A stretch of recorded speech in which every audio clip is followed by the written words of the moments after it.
జిల్లా నూజివీడు మండలం మిర్జాపూర్ గ్రామంలో పెను ప్రమాదం తప్పింది. శనివారం మధ్యాహ్నం ఒక పెట్రోల్ ట్యాంకర్ టైర్ పేలటంతో అటుగా వెళుతున్న ఆటోను ఢీకొట్టింది.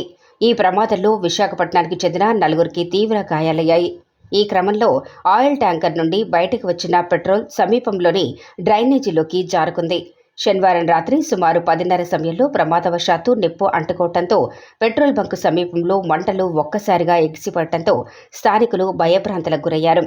వెంటనే స్పందించిన అగ్నిమాపక సిబ్బంది స్థానికుల సహాయంతో మంటలను అదుపులోకి తీసుకొచ్చారు. స్థానికులు సరియైన సమయంలో స్పందించకపోయి ఉంటే భారీ నష్టం జరిగి ఉండేది.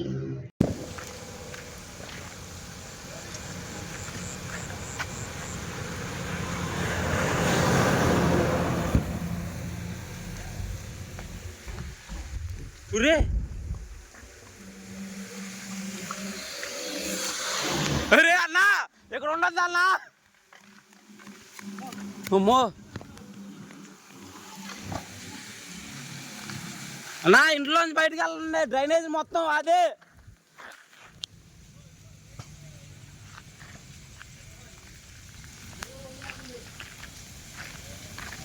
అన్నా పంపులు ఆపేశారా? పంపులు ఆపండి అన్నా.